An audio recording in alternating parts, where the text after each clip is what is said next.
New England has a lot of spooky history.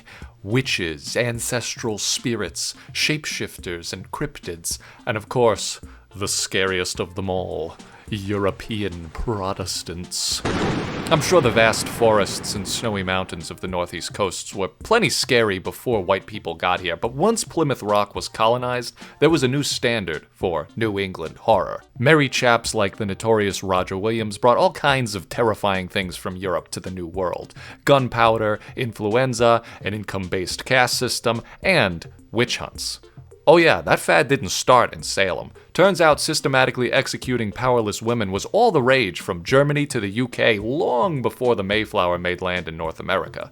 Of course, the grim accounts of the Salem witch trials have ingratiated themselves into New England culture. Just as lobsters are a staple in gift shops from Hartford to Bar Harbor, cartoonish depictions of witches decorate every imaginable variety of tchotchke you could buy.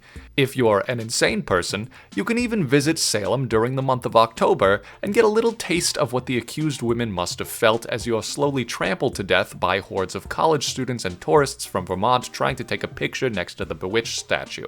My advice? Go to Salem in November. Everything is on sale and you can actually walk down Main Street without getting elbowed in the crotch by an 8-year-old dressed like Spider-Man. Fortunately, witch hunts are now a thing of the past. We're in the modern age, and powerful white men no longer abuse their authority to strip the rights of defenseless women and minorities. In today's video, we're going to be celebrating the spooky season New England style by designing some new Fakemon for the Harbor region. A Butterfingers and one of those little bags of bat-shaped pretzels goes to the first commenter who could guess what the inspiration for these Fakemon might be. My Harbor Region project has been a way for me to share all of my favorite things about where I live with all of you, those of you who have yet to experience the joys of a Boston fall or a Maine summer, as well as my fellow New Englanders who are constantly looking for ways to convince themselves that this place doesn't actually suck. This project has been unfolding slowly over the past few months, and I'm only designing new characters as the inspiration hits me, rather than forcing myself to come up with new designs just for the sake of uploads. We have our starters and their evolutions, which I'm tempted to revisit and tweak slightly. Big surprise, right? Some Route 1 normal types, as well as a 3-stage flying type evolution. All of these designs take inspiration in some way or another from the culture, history, or ecology of New England. Since the leaves are starting to fall and the pumpkins are ripe on the vine, it felt appropriate to indulge in the seasonal festivities of New England.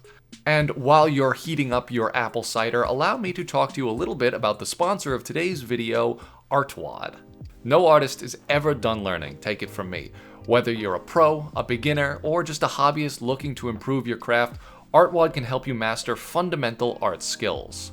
Artwad is an art learning platform that helps beginners and advanced artists build skills through fun lessons, quick exercises, and gamified progress tracking. I often struggle with learning from art tutorials because I learn best from doing. With Artwad, I can employ the skills that I'm learning immediately, completing the exercises step by step right on my iPad. They have courses on everything from simple introductory exercises to complex subjects like painting realistic portraits. You may assume that I'm an expert at drawing dragons, but I've never had a proper education on the topic. I started Antonio Stapert's course on drawing dragons and followed the roadmap from simple 3D forms up to a finished dragon's head. Yeah, I think I still have a lot to learn. Artwad makes learning the fundamentals, well, fun. You can track your progress in each course and earn EXP for completing lessons. That's the gamified part. Guys, I mean it, Artwad is one of the best art learning programs I have ever used, and I'm not the only one who feels this way. Come join me and the thousands of other artists honing their craft with Artwad. Click the link in the description to get 30% off an Artwad premium quarterly subscription. I'll see you in class. Thank you to Artwad for sponsoring this video. Now, let's look at those new New England Fakemon designs. Here's some New England trivia for you. Did you know that one of the possible roots for the word pumpkin comes from the Massachusetts word for the same fruit, popocon? It can be loosely translated to "it grows forth round," and I think that's just pretty much the best way you can describe a pumpkin. In the woods of the northeast coast during the autumn, something else grows forth round. They're strange, they're colorful, and you can eat them at your own risk. They're mushrooms, and there's a striking variety to be found even in my backyard here in Rhode Island. In fact, it seems like every year I find a new kind of mushroom that I have never seen before. Just a few weeks ago, I found these captivating caps after a night of heavy rain. They're called viscid violet quartz, and despite their purple color and oozing yellow slime, they are reportedly edible. But I wouldn't, because there's another type of mushroom that looks almost identical that is not safe to eat. Typical, right?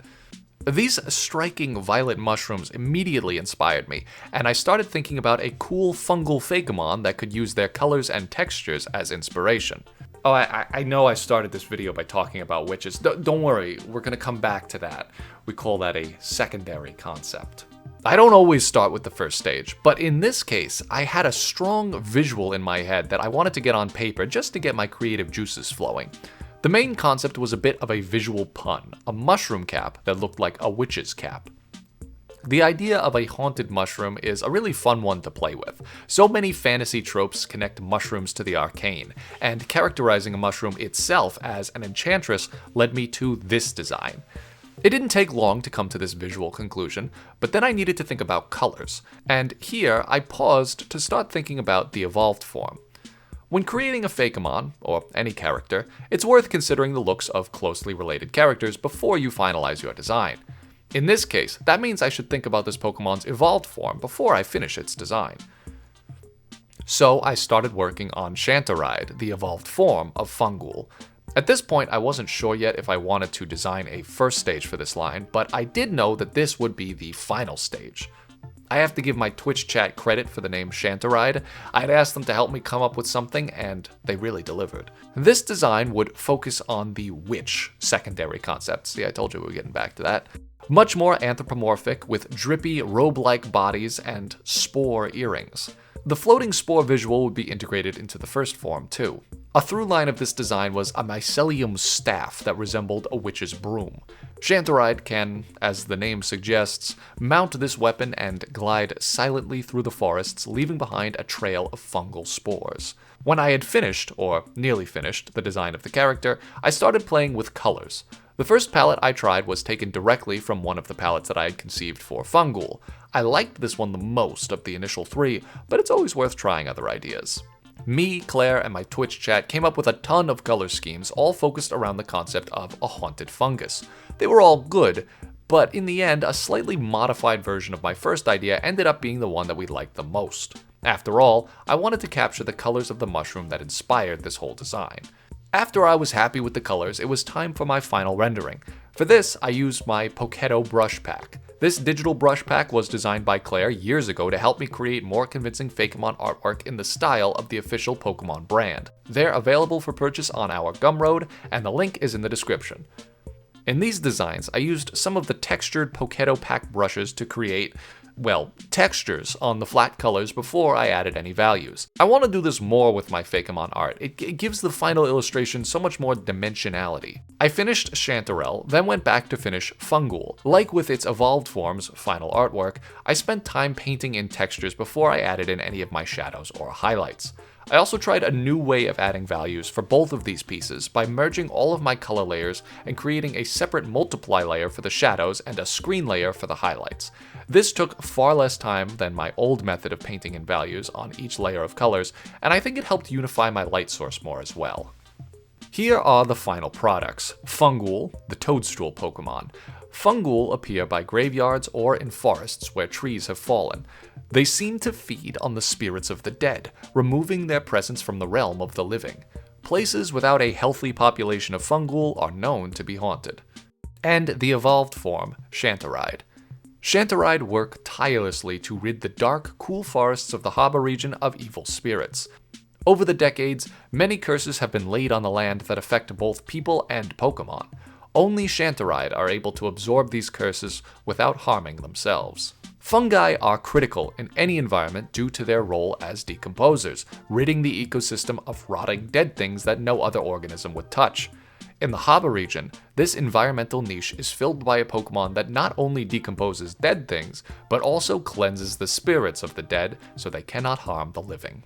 Fungool and Shantaride play an important role in the ecological balance of the Haba region, but not everyone who lives there appreciates the role that they play. Anyone in the mood for a rival Pokemon? Zangoose and Seviper, Heracross and Pinsir, or Oranguru and Passimian, most Pokemon games have designs that work in tangent with one another to complete a concept using two evolutionary unrelated Pokemon. In the Haba region, Shantaride and Fungool have two Pokemon that can't seem to leave them alone. I started this design with the second form, Snuffshire. Unlike Shantaride, this design didn't take me too long to design at all, because I was actually thinking about the concept as I designed the mushroom line. At the risk of sounding like a crusty millennial, I couldn't keep a certain song out of my head while designing this line.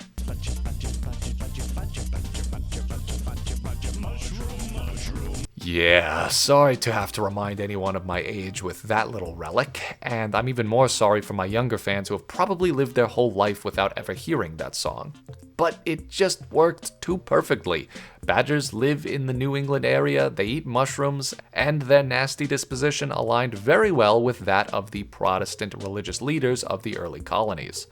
These incredibly repressed men were hell-bent on protecting their communities from any threat, be it real or mass hysteria-induced.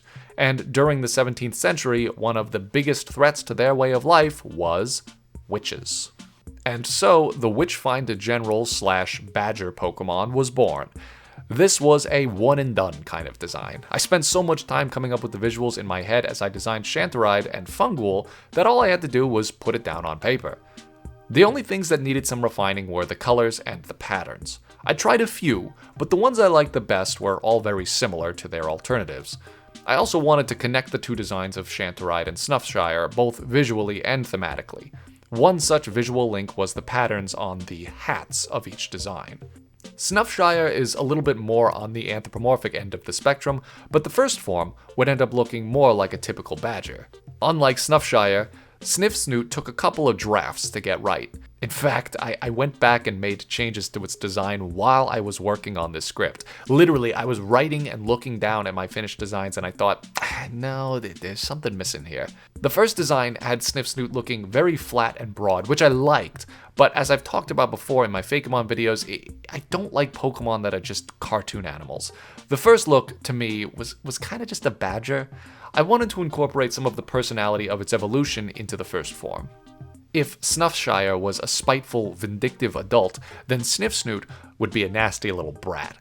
I repurposed the design to show its neck, which I adorned with a little tuft of fur reminiscent of 17th century Western attire. I also gave it a little tuft of fur on its head and on the back of its neck that gave it a very typical bully haircut. I like this finished look much better than the original design. It feels more like a character and less like a cartoon badger. But, okay, now that I'm looking at it again, I'm realizing it does look a lot like another Dark-type Pokemon that I designed for the Maza region. I guess I really like those big sharp teeth. Sniffsnoot, the inquisitive Pokemon.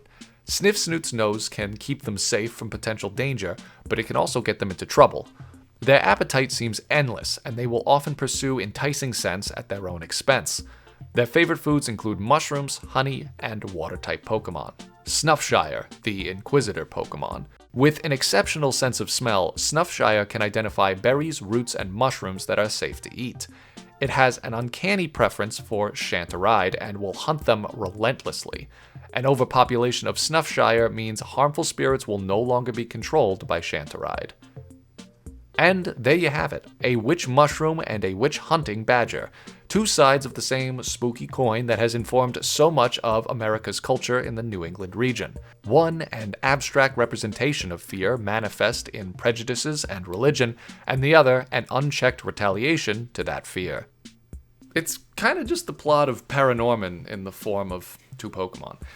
Go watch that movie, by the way, if you haven't already, or even if you have. Top 5 best Halloween movies of all time, for sure. I hope you enjoyed this video. If you like the concept of the Haba region, be sure to check out my other videos on the topic. And if you want to help support the channel and grab some brushes for your own artwork, be sure to check out our Gumroad. The link is in the description.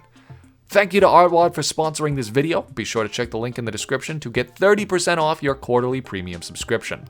Happy Halloween, everyone! Be ready for some more spooky content later on in the month. You Enigmorph fans will be particularly excited. Stay curious, folks. I'll see you